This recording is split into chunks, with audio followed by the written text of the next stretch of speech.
Nos ubicamos en Romanos capítulo 12. Continuamos en la exposición de la carta a los romanos. Esta vez estaremos viendo los versículos del 3 al 5. Pero vamos a leer desde el versículo 1 hasta el 8 para agarrar el énfasis del argumento completo.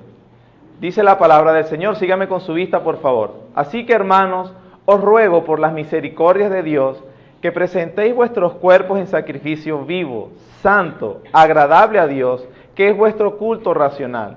No os conforméis a este siglo, sino transformaos por medio de la renovación de vuestro entendimiento, para que comprobéis cuál sea la buena voluntad de Dios, agradable y perfecta. Digo pues, por la gracia que me es dada, a cada cual que está entre vosotros, que no tenga más alto concepto de sí que el que debe tener, sino que piense de sí con cordura, conforme a la medida de fe que Dios repartió a cada uno. Porque de la manera que en un cuerpo tenemos muchos miembros, pero no todos los miembros tienen la misma función, así nosotros, siendo muchos, somos un cuerpo en Cristo, y todos miembros los unos de los otros.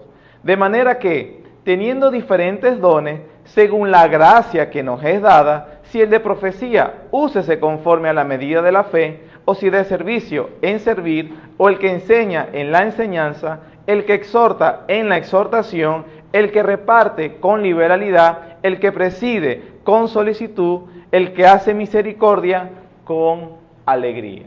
Vamos a orar. Señor, gracias te damos una vez más por la reunión que podemos tener para adorarte, Señor, lo cual nos recuerda de las misericordias, de la gloria que tenemos en Jesús y de tu favor, Señor, como eres propicio a nosotros. Gracias. Por favor, Señor, te rogamos también que nos dirijas en este momento de la predicación. Me des a mí palabras para hablar y también nos des oídos para oír. Nos encomendamos a tu favor y a tu clemencia en el nombre de nuestro Salvador, el Señor Jesús.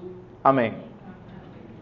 Estamos ya en el capítulo 12, como venimos hablando desde hace ya unas semanas, y entrando a la parte el más importante o al clímax de la carta del apóstol Pablo. Hemos estado hablando acerca de el propósito que tiene el apóstol aquí, y es, como inferíamos por los datos que nos da la misma escritura, a cuidar de la división que ya había y que para Pablo había posibilidad de recuperar la unidad. Esto se veía por esos bandos entre gentiles y romanos que componían la iglesia, gentiles y judíos, que componían la iglesia de Roma. Pablo está hablando acerca del evangelio y acerca de que ellos han venido a Cristo, tanto judíos como gentiles, por gracia y por misericordia de Dios. Como venía finalizando en el capítulo 11, cuando dice, porque Dios sujetó, versículo 32, a todos en desobediencia para tener misericordia de todos. Oh profundidad de las riquezas de Dios y sabiduría de la ciencia de Dios, cuán insondables son sus juicios e inescrutables sus caminos. De manera que Él está estableciendo que las personas pueden tener una unión con Cristo, un acceso a Dios o justificación delante de Dios solo por su misericordia, y el medio instrumental es la fe. Y la fe no es algo meritorio, sino que es una mano desnuda que sale del alma para recibir lo que Dios ha hecho por los hombres. Entonces, Él ve como injustificable aquellas cosas o aquellos sentimientos de superioridad que tenían unos para con otros. Algunos se creían más religiosos, mejor educados, con mejores costumbres, con privilegios que verdaderamente sí habían tenido, como los judíos. Y Pablo les dijo, pero Dios los ha traído al conocimiento de Cristo por misericordia y por gracia. Y los gentiles igualmente también fueron por misericordia y por gracia. Entonces está en esta etapa, en este nivel de la carta, en el capítulo 12, y ha estado haciéndole la exhortación de que reconociendo las misericordias de Dios, entonces el hombre, el cristiano que está consciente de eso, él debe ofrecerse en una adoración suprema que se expresa en el ofrecimiento de sí mismo a su Señor en sacrificio vivo. Eso fue lo que vimos la semana antepasada, ¿cierto? Así que, hermanos, os ruego, por las misericordias de Dios, que presentéis vuestros cuerpos en sacrificio vivo, santo, agradable a Dios. Ese es vuestro culto racional. Es la conclusión lógica que tiene alguien que ha entendido las misericordias de Dios. Eso lo vimos y también explicamos que Pablo en el versículo 2 nos dice el medio para llegar a ese punto, ¿cierto? Él nos dice algo negativo y nos dice algo positivo. ¿El negativo cuál era? No os conforméis a este siglo. No permitas que el mundo te meta en su molde. No permitas que el mundo, con su manera de pensar, su filosofía de vida, sus expectativas, sus motivaciones, sus metas, su visión, sea la que tú tengas. No dejes que eso suceda. Más bien, dice Pablo, transformaos por medio de la renovación de vuestro entendimiento para que comprobéis cuál sea la buena voluntad de Dios, agradable y perfecta. Dijimos que según 1 Corintios, el medio o el agente que hace esa transformación es el Espíritu Santo, cuando dice en 1 Corintios 4 que vemos la gloria del Señor como un espejo y somos transformados o renovados, lo que dice el versículo 2 del capítulo 12, por el Espíritu del Señor. ¿Qué hace el Espíritu Santo? Refleja o hace que resalten las excelencias del carácter de Cristo, lo hace que las veamos claramente. Dentro de nuestra alma produce un anhelo que se inflame en los afectos, como si le salieran brazos para agarrar, atesorar y apreciar a Jesús como el tesoro más importante que uno pueda tener. Y de esa manera, el mismo Espíritu Santo logra una transformación en nosotros. Y cuando eso sucede, el Espíritu Santo utiliza la palabra de Dios para eso, entonces el cristiano está en capacidad de comprobar cuál es la buena voluntad de Dios, agradable y perfecta. Eso lo tenemos claro, ¿cierto? Del versículo 3 al 8 que acabamos de leer, Pablo también entonces comienza a enumerarnos la función que tienen los creyentes en el cuerpo de Cristo. Y este pasaje, junto a 1 Corintios capítulo 12, da la casualidad que los dos son 1 Corintios 12 y este es Romanos 12, los pasajes más amplios que hablan acerca de los dones espirituales. Un tema sumamente importante, interesante, para provecho de la iglesia, para su edificación, para su santificación, para que ellos vayan unidos a la estatura de la plenitud de Cristo, dice la Biblia. Para eso, imagínense la importancia de los dones espirituales. Y que a la vez es tan ignorado, hoy en día hay tanta confusión acerca del tema, hay tanto desconocimiento acerca del tema, que va a exigirnos que nos dediquemos a ese tema, a pesar de que no es el tema del apóstol Pablo.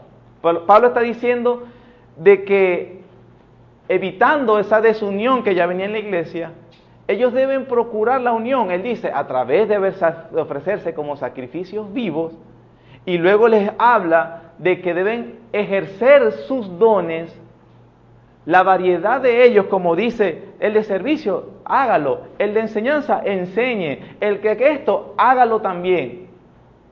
Y todo precisamente considerando que todos somos un cuerpo en Cristo. Hace una analogía poco refinada, sencilla, pero definitivamente es para que ninguno de la iglesia tenga duda de cuál es su función y la importancia. Y él dice, como dice también en Corintios, si dijere el ojo, no soy del cuerpo, por eso no será del cuerpo. O los pies les pueden decir a las manos, no tengo necesidad de vosotros.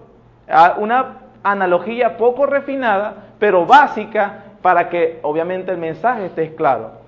Como decir que para mí es importante mi brazo, que hago funciones con mi brazo que no puedo hacer con quizás otra parte del cuerpo, que es visto y que es evidente su función, que si carecería de él me viera un poco extraño, aunque no estaría incompleto en mis extremidades superiores, pero que definitivamente la importancia que yo le doy a mi brazo también entiendo que mi riñón tiene importancia y el riñón no se ve.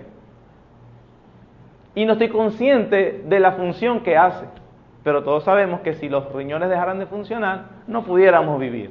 Entonces, Pablo utiliza esa analogía que en el cuerpo hay diferentes miembros, hay diferentes funciones, pero al final todos ellos son importantes. Y Pablo, viendo la diferencia que había entre judíos y gentiles, está diciendo, no se deben despreciar, porque tienen que entender que son miembros del mismo cuerpo, su función es importante y no puede simplemente funcionar un cuerpo si un órgano no está funcionando bien. Si me machuco el dedo, mi cerebro, mi otra mano, todo mi cuerpo se va a concentrar en el dedito que se machucó. Y Pablo está diciéndole eso a los creyentes. Por más que los dones sean los más destacados, evidentes o más sencillos, aparentemente como que se puede hacer esa clasificación, son importantes. Son importantes. Y eso es muy importante. Yo no estoy diciendo esto como para, ¿verdad? Los judíos y gentiles en Roma en el primer siglo debían entender eso. Lo que Dios, el Espíritu Santo nos está diciendo a cada uno de nosotros en el siglo XXI, en la Iglesia Bautista Reformada de Barquisimeto, es que cada miembro y cada persona que pertenece al cuerpo de Cristo, sea su función básica más reconocida, más evidente o no, es importante en el cuerpo de Cristo. Y no debe despreciar su condición. Y los otros no deben despreciarse. No deben despreciarse, deben evitar eso. Entonces vamos a tener lo que es una introducción para el tema acerca de los dones espirituales y estaremos hablando qué quería decir Pablo o qué entendían los romanos y los corintios, porque nos estaremos apoyando en acerca de esos dones y sus funciones. Sin embargo, eso él lo hace a partir del versículo 4 o versículo 5. Pero antes de eso, él dice que hay una cualidad indispensable para el buen funcionamiento del cuerpo de Cristo. El buen funcionamiento del cuerpo de Cristo. Otro detalle también es que él en el versículo 1 y 2 nos ha hablado de ofrecernos en sacrificio vivo, santo, agradable a Dios en vuestro culto racional. E inmediatamente, versículos 3 al 8, habla acerca del servicio que se tienen esas personas que se han ofrecido en sacrificio vivo, santo, que es el culto racional. ¿Qué quiero decir con esto?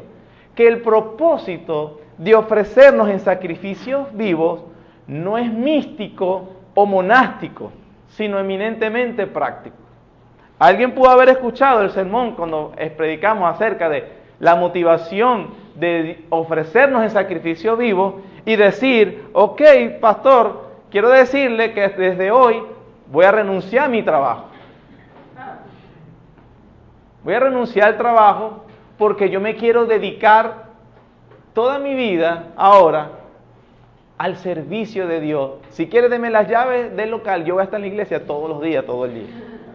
¿Por qué? Porque yo me voy a ofrecer completamente en sacrificio vivo, santo, agradable a Dios. Eso fue la reacción que hubo en el siglo IV, siglo V, acerca de entender, de ofrecerse como un servidor o un sacerdocio al Señor.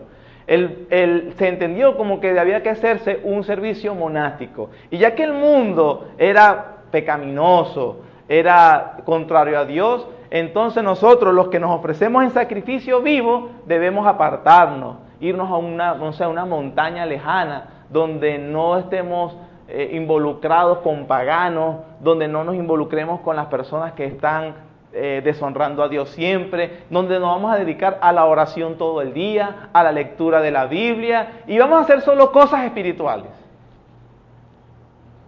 Eso es un entendimiento erróneo. Ok, me voy a divorciar ahora porque la pagana que tengo como esposa me impide servir al Señor. Me critica porque porque estoy metido en la iglesia todo el día y no traigo comida para la casa. Y me he dado cuenta que esa mujer es un obstáculo para mi servicio sacrificial a Dios vivo. Igual la mujer podría decir, ese pagano me impide ofrecerme en sacrificio vivo. Eso no es la enseñanza de Pablo.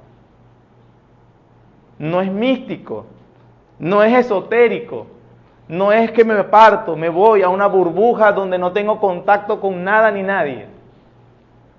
Él dice, más bien, que deben servirse unos a otros en sacrificio vivo. Este pasaje que acabo de leer también destruye por completo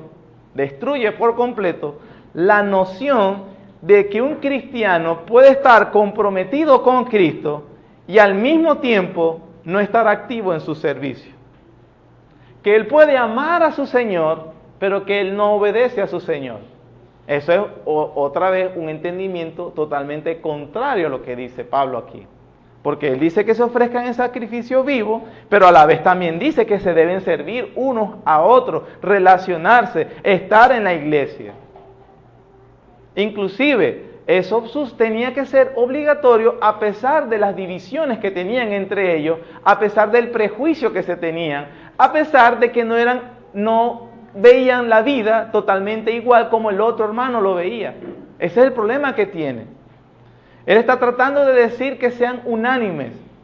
En el capítulo 12, versículo 16 le dice, unánimes entre vosotros, no altivos, sino asociándoos con los humildes. No seáis sabios en vuestra propia opinión. Ellos se dividían porque estos tienen unas costumbres paganas, comiendo lo que sea. Nosotros tenemos una dieta especial que nos la dio Moisés desde el monte de Dios. Pablo dice, no sean altivos, no se crean unos mejores que otros.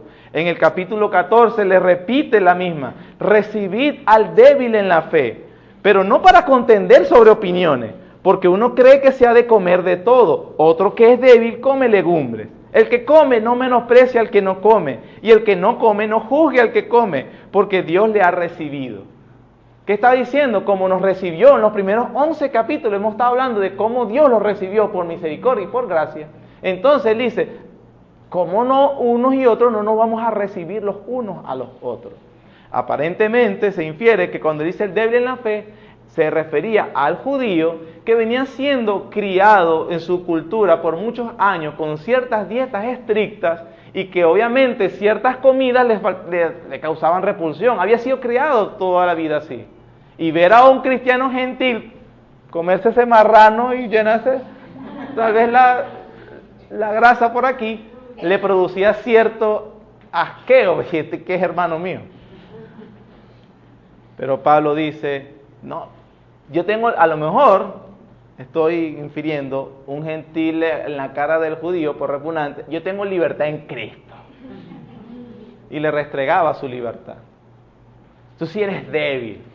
Dios creó todas las cosas y las creó para nuestro bien. Pero come, chico, pero come, no seas tan fanático. Estos débiles con sus complejos, que no pueden hacer esto, que no pueden hacer aquello. Oh, chicos, ese desprecio se ve hoy mismo en las iglesias.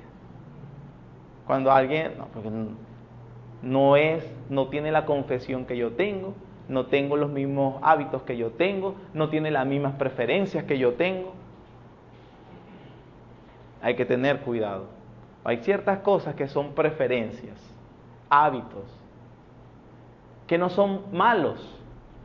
Pablo no le dijo a los gentiles, a los judíos, empiecen a comer de todo. No, si quieres comer solo legumbres, tranquilo, mantente comiendo eso. Pero recíbanse. Eso no debe ser motivo ni de separación ni nada.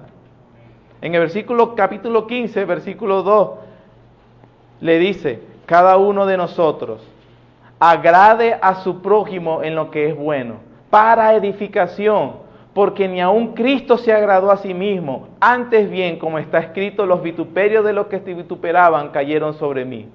Versículo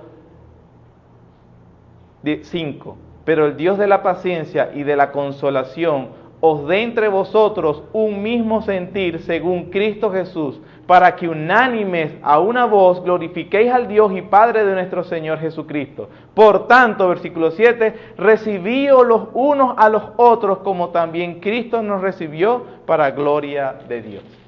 Cuando Pablo dice, Cristo que Dios les dé un mismo de sentir que Cristo. ¿A qué se refiere? A ese sentir de que Él no se agradó a sí mismo con tal de beneficiar a un pueblo. Entonces, el cristiano maduro, el cristiano espiritual, el cristiano que se ha ofrecido en sacrificio vivo, santo, agradable a Dios, está con cuidado de no agradarse a sí mismo para no ofender a su hermano. Y de así poder servirle con mayor libertad. Esto es para aquellas relaciones en iglesias como tenemos, pero definitivamente, y cómo cae al dedo, por ejemplo, a tu esposo o a tu esposa, ¿cómo deberías servirle? ¿Cómo deberías recibirla? ¿Cómo deberías recibirlo? Porque ciertamente es fácil decir, hermana, hermano, Dios te bendiga, aquí. Pero tenemos que recordar que nuestros esposos, nuestras esposas, si son cristianos, son hermanos en la fe también. Y Dios, y creo, algunos pudieran decir amén, no lo diga, que las cosas cambiarían si mi esposo fuera tan amable como lo es en la iglesia. Ojalá ella contestara tan dulce como le responde a los hermanos de la iglesia. Porque allá, ella es otra.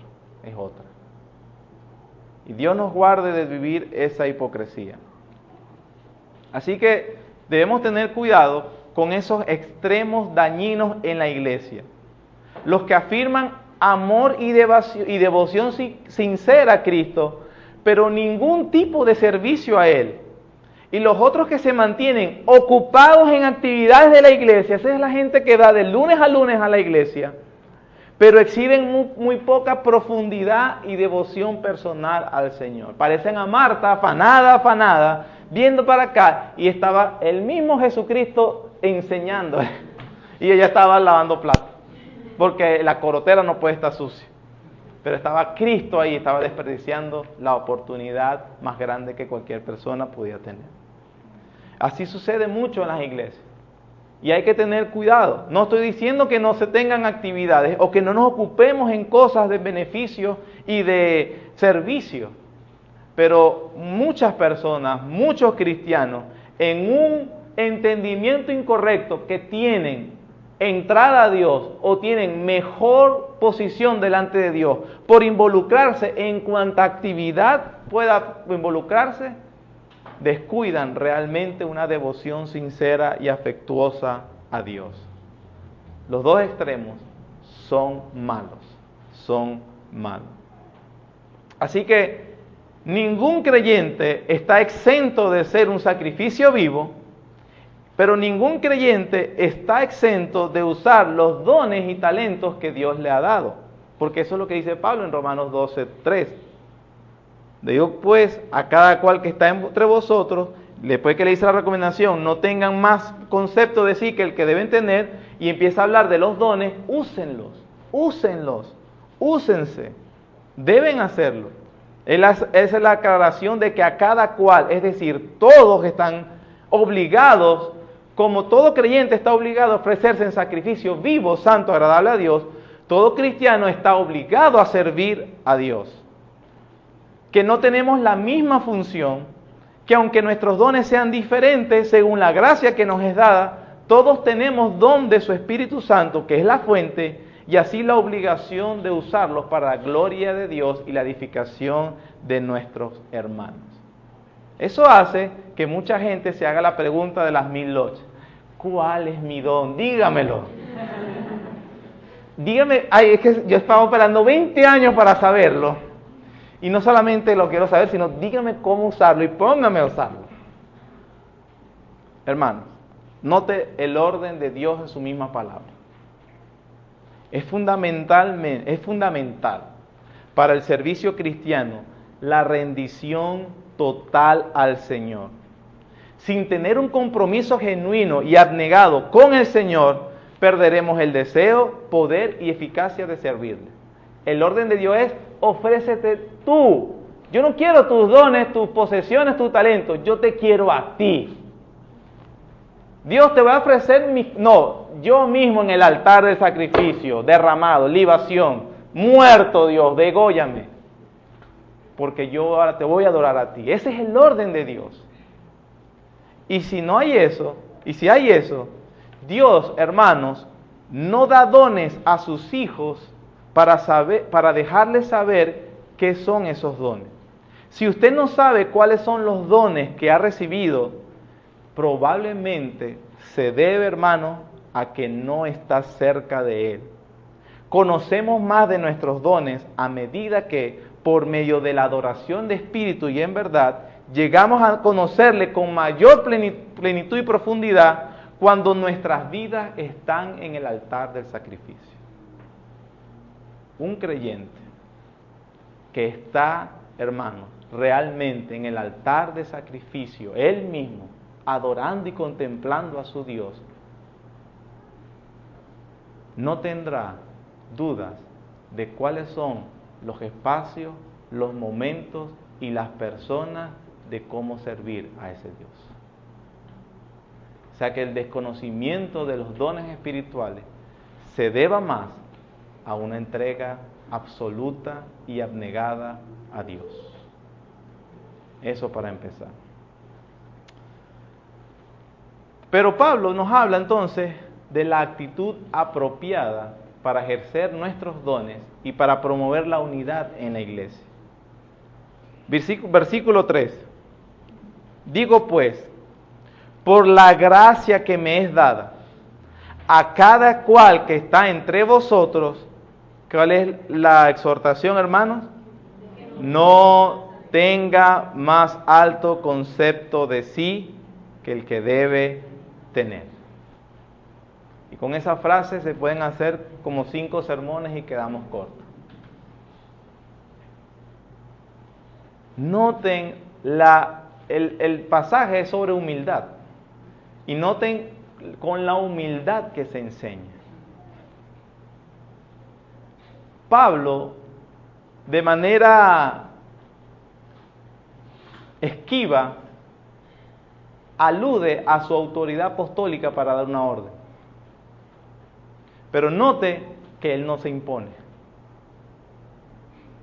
Cuando él dice, digo pues, por la gracia que me es dada, él está haciendo alusión a su autoridad apostólica.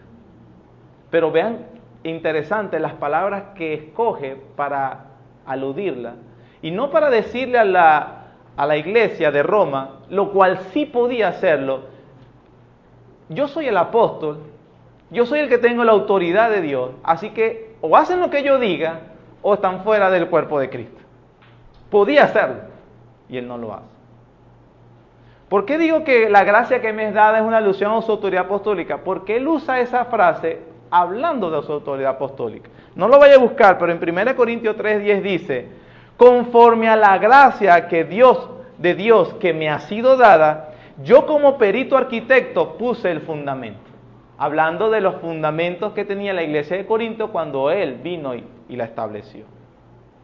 En Gálatas 2:9 dice, y reconociendo la gracia que me había sido dada, Jacobo, Cefas y Juan, hablando de Pedro, Jacobo y Juan, que eran considerados como columnas, nos dieron a mí y a Bernabé la diestra en señal de compañerismo para que nosotros fuésemos a los gentiles. Es decir, reconocieron el llamado apostólico de Dios hacia Pablo.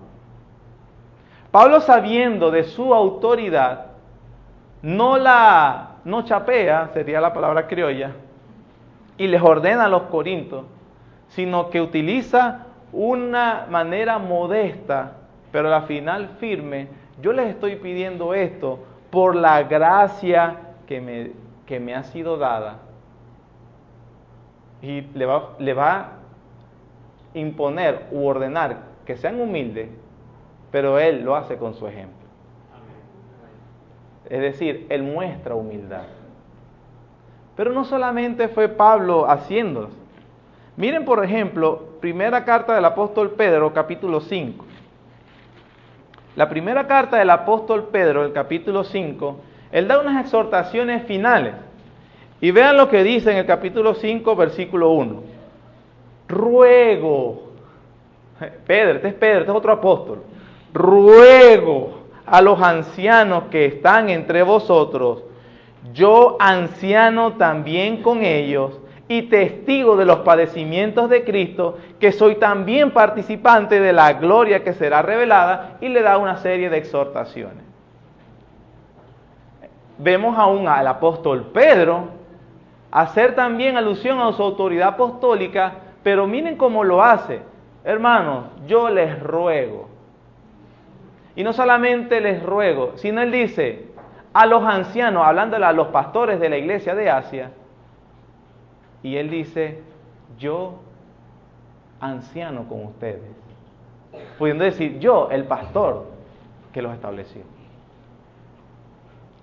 Es una nota que no quería dejar pasar por alto, pero vemos a estos verdaderos apóstoles no echando mano de su investidura apostólica, que era legítimo hacer, y esquivan tener que estar diciéndolo constantemente, pero a la vez vemos a falsos apóstoles de hoy estableciendo que hay que llamarles apóstoles obligatoriamente.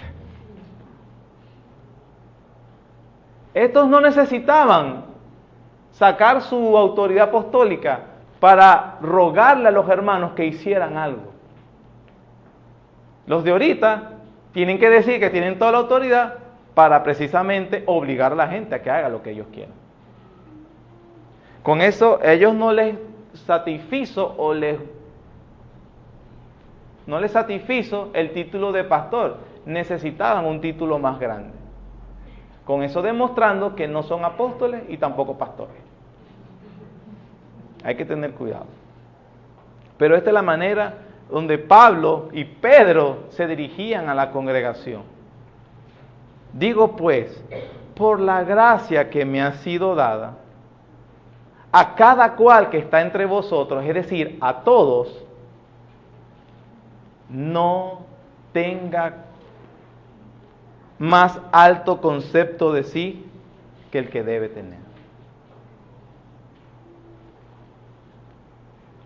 Un cristiano no debe estimarse a sí mismo por encima de lo que es en realidad. Un vistazo general, hermano, de la presuposición de la sociedad de nuestros días, fomentado por la psiquiatría y la psicología, revela lo siguiente. La gente necesita atribuirse valor a sí misma.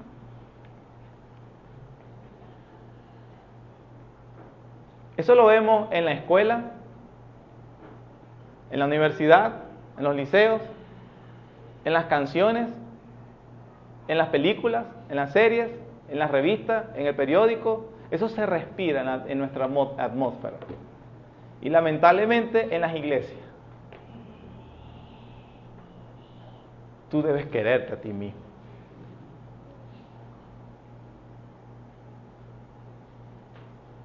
No tenga más alto concepto de sí que el que debe tener.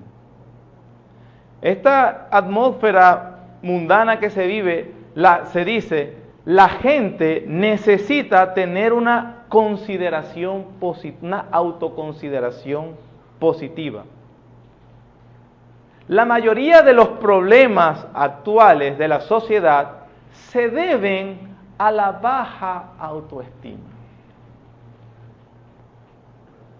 La gente necesita tener alta autoestima, necesita sentirse bien sobre sí misma. Eso no es tan alarmante. Para mí lo alarmante es que en algunos lugares que se llamen iglesia, esto se enseña. Para mí lo alarmante es que muchas personas que se llamen cristianos, y algunos cristianos realmente bien confundidos y bien engañados e ignorando lo que dice la palabra de Dios, fácilmente le sueltan a uno en cualquier discusión, yo necesito quererme a mí mismo. Cuando Pablo dijo, no tengan más alto concepto que el que deben tener.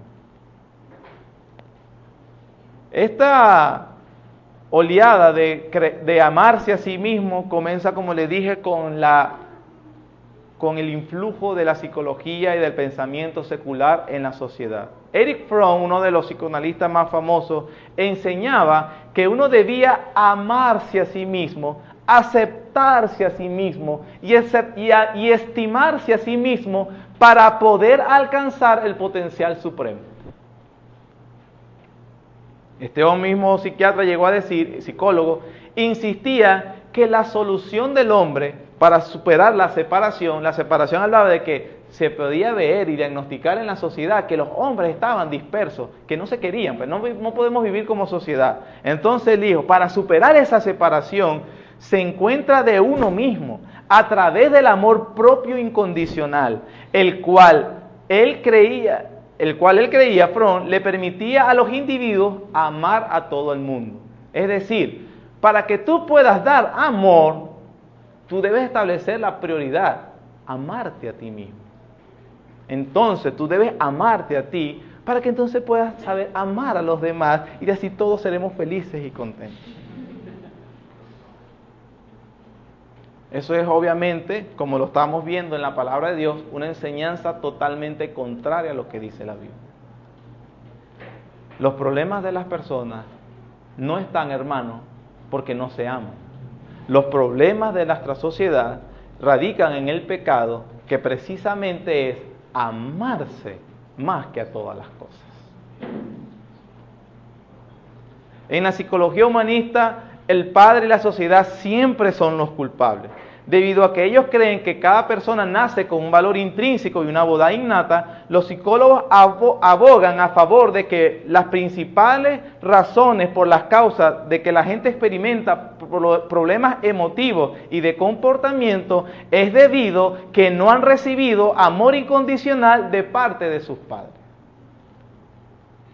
Al seguir esas tesis, los cristianos han llegado a creer, por supuesto, y ahí se mete la mezcla, que el mejor tipo de amor es el amor incondicional de Dios. Tú debes amarte a ti mismo porque Dios te ama así como tú eres. Pero el amor que ellos pregonan es considerado como un amor que no tiene demandas de comportamiento, que no tiene efectividad o cosas semejantes.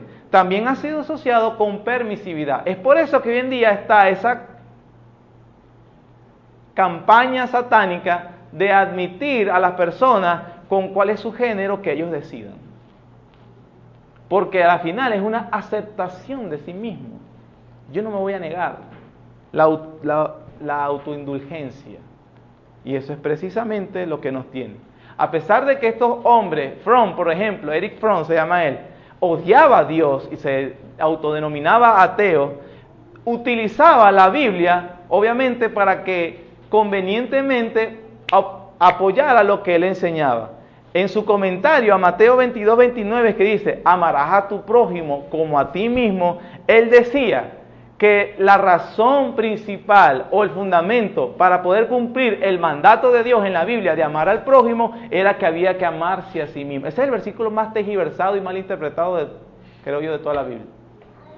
Y yo he escuchado a cristianos y lamentablemente he escuchado predicadores decir, tienes que amarte a ti mismo porque Dios te manda a amar al prójimo como a ti mismo. Y si tú no te amas a ti mismo, ¿cómo vas a amar al prójimo? Entonces, ¿qué? Vamos a amarnos a nosotros mismos. Y la gente, amén.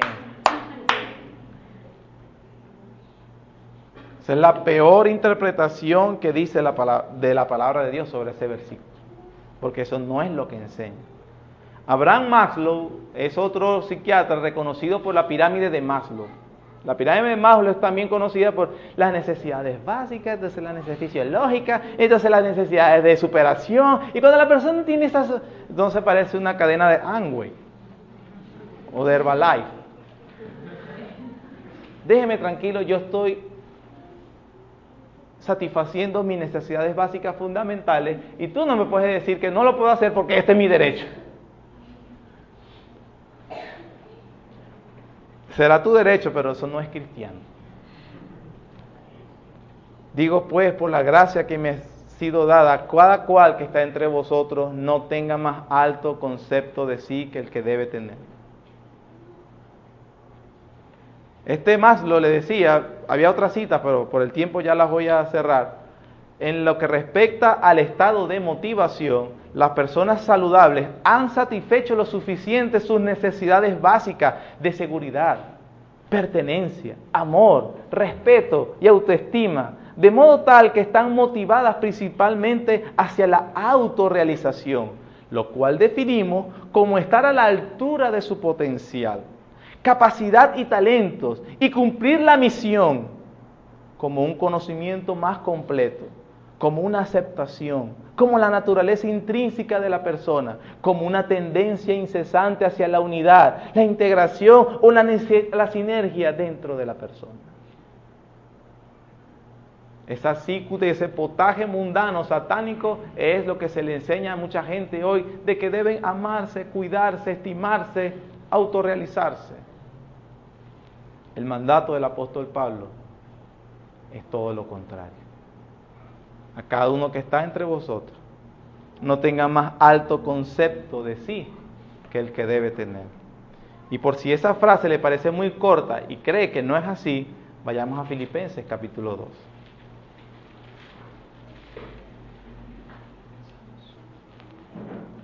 En que el apóstol Pablo en el Filipenses capítulo 2, versículos 1 al 4, dice exactamente lo que venimos hablando. Por tanto, si hay alguna consolación en Cristo, si algún consuelo de amor, si alguna comunión del Espíritu, si algún afecto entrañable, si alguna misericordia, completad mi gozo, sintiendo lo mismo, teniendo el mismo amor, unánimes, sintiendo una misma cosa. ¿Cómo se puede lograr todo eso que ha dicho Pablo? Versículo 3.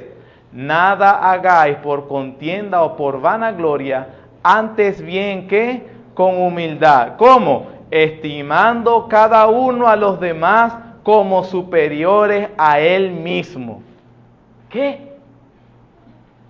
¿Me estás diciendo que la Biblia dice, sí, la Biblia lo dice, no yo, que la actitud correcta para vivir la vida cristiana y promover la unidad cristiana que Dios ganó en la cruz del Calvario es que yo mire a toda persona que está a mi lado como superior a mí? No. Versículo 4. No mirando cada uno por lo suyo propio, sino cada cual también por lo de los otros. Y por si te queda una duda de esa orden, versículo 5, haya pues en vosotros este sentir que hubo también en Cristo Jesús.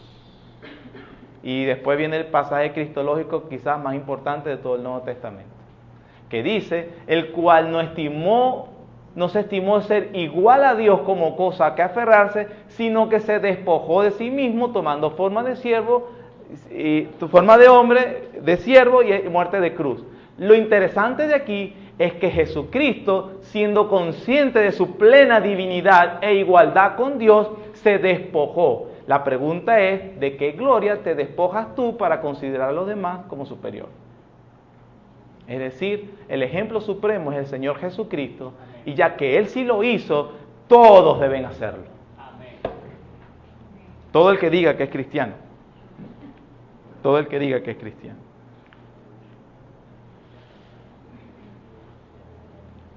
Entonces la cualidad importante, hermano, para la unidad cristiana, para el servicio, es la humildad. Buscando el origen etimológico de esa palabra, es interesante, porque el término no aparece en la literatura griega secular como una virtud después del siglo II, después de Cristo. Era un término peyorativo. Era una manera de referirse a un esclavo. En aquel momento existía la esclavitud. Describía a alguien que se le consideraba ordinario, bajo, inadecuado y de poco valor. Se lo voy a repetir, no me escuchó bien. Me lo pidió que repitiera, yo lo repito. Humildad describe a alguien que se considera ordinario, bajo, inadecuado y de poco valor. Y Dios dice, considérense así. Ve que no es extraño entonces ver a un apóstol decir, os ruego por las misericordias de Dios que presentéis vuestros cuerpos en sacrificio vivo. O decir, digo pues, por la gracia que me ha sido dada, que cada cual que está entre vosotros no tenga más alto concepto de sí. O a Pedro, ruego a los ancianos, yo también anciano con ustedes. No dice apóstol. ¿Por qué? Ellos entendieron. Después más adelante dice, revestíos de humildad, porque Dios resiste al soberbio y da mayor gracia a los humildes. Era un término peyorativo, no se usaba como una virtud humana. Solo el cristianismo le dio la connotación que en el siglo XXI se le da, pero que se le da intelectualmente, pero no de uso. Porque hoy en día la humildad es un valor virtuoso, es una virtud que debería caracterizar a los creyentes. A los de Roma no los caracterizaba. Pablo se ve obligado a recordarles esto a la iglesia en Roma, se ve obligado a recordarles esto a la iglesia de Filipos y se ve obligado a recordárselo a la iglesia bautista reformada de Barquisimeto.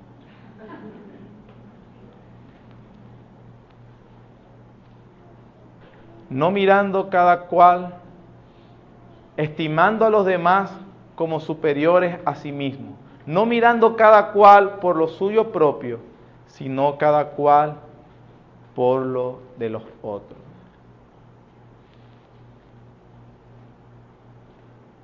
Cuando tenemos esa actitud, es muy también importante que tanto en Roma como en Filipos, hermanos, no habían correcciones doctrinales que hacer. Hemos estado leyendo casi toda la carta. Pablo dice algo que está mal en ellos. No es como a los Corintios. Es una iglesia vivaz, sana doctrinalmente. Igual a los Filipos también. Es una iglesia servidora. Pablo dice, el evangelio de ustedes me va a edificar a mí también. Pero a pesar de su pureza doctrinal, su pureza moral y muchas virtudes que tenían como una iglesia de Dios debe tener, Pablo les exhorta sobre un aspecto que seguramente los llevaría a la destrucción. La falta de unidad entre ellos. Y que la razón por la cual esa falta de unidad estaba, era porque no eran humildes. No eran humildes. Si alguien tiene la cualidad de humildad, significa que un hermano pudiera saludarme. Y si yo de verdad creo que él es superior a mí y no me saluda, ¿y este qué le picó? ¿Y quién se cree él? Que tiene más plata que yo.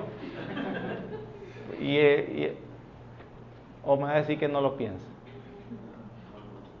¿Y qué se cree ella? Que esto, que lo otro. ¿Y por qué me tuvo que hablar así? ¿Y por qué me tiene que decir tal cual? ¿Y por qué? Y empieza la cavilación. Eso es clásico de alguien que no estima a los demás como superior a él mismo. Pero si usted se considera bajo, inferior, por mandato de Dios, es más, por reconocimiento de Dios, porque usted está consciente de su relación con Dios, entonces, obviamente, tendrá mucha amplitud para que un hermano haga algo que usted lo ofenda. Eso va a tener que recorrer bastante. Disculpe, tranquilo hermano, no se preocupe. Y por dentro, usted es superior.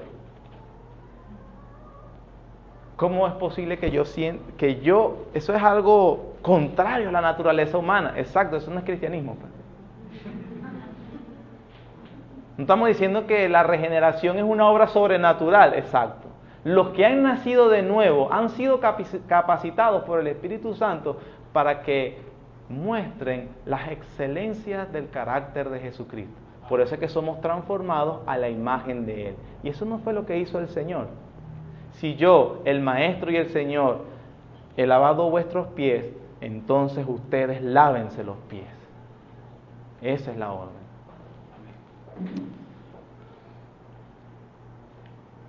Quiera el Señor, hermano, que nos ayude a entender esta gran virtud espiritual. ¿Usted se imagina un matrimonio donde el esposo ve a la esposa así o la esposa ve al esposo así?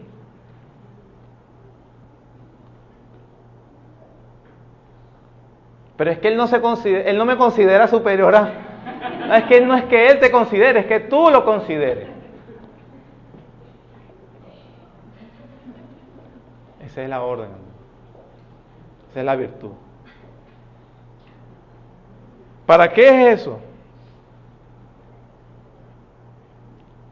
Versículo 4. Porque de la manera que en un cuerpo tenemos muchos miembros, pero no todos los miembros tienen la misma función, así nosotros, siendo muchos, somos un cuerpo en Cristo, y todos miembros los unos de los otros. El que ha nacido de nuevo, hermanos, reconoce la bondad, la clemencia, la condescendencia de su Dios majestuoso, encumbrado, santo, bueno, justo, puro, que descendió para morir por un pecador. ¿Qué nos queda a nosotros? Mostrar esa virtud. Mostrar. Porque si no se muestra, es imposible poder servir fielmente al cuerpo de Cristo. ¿Cuál es entonces? Antes que todo, para servir a Cristo es necesario la actitud de humildad. Para ejercer los dones es necesario la actitud de humildad. Y para que yo tenga humildad, ¿qué debe pasar? Haberme ofrecido en sacrificio vivo, santo, agradable. Todo empieza allí. Entonces, no me diga o no diga, no, para mí eso es difícil, no va conmigo. Porque yo no le estoy pidiendo que se imponga la humildad. Dios le está diciendo, ven tú en sacrificio vivo a mí. Cuando hagas eso, estas virtudes van a salir, porque es la vida en el Espíritu. Amén. Gracias, Señor. Porque el mayor ejemplo de humildad ha sido usted mismo, al enviar a nuestro Señor Jesucristo, el Dios infinito, el Verbo, quien tenía toda la gloria del Padre antes de la fundación del mundo, con ningún tipo de beneficio que pudiera tener por venir hacia nosotros. Solamente reconocemos tu gracia, que siendo rico se hizo pobre, para que nosotros con su pobreza fuéramos enriquecidos. Alabado seas tú, Señor. Bendito seas tú por todas las edades, bendito por nuestras vidas, Señor. Pero más allá de solamente alabarte de boca, de palabras, que nuestros cuerpos sean sacrificados en el altar, en un diario vivir, y ese sacrificio se evidencie en actos de servicios humildes, ya que consideramos que nuestra plenitud, nuestra identidad, nuestra valía está en usted. Qué bueno eres, Señor, al mostrarnos tu palabra. Por favor, ayúdanos a aplicarla correctamente. Perdona mi deficiencia, Señor, pero supérala con creces como tú lo sabes hacer, en el corazón y alma de cada uno de nosotros. En el nombre de Jesús. Amén.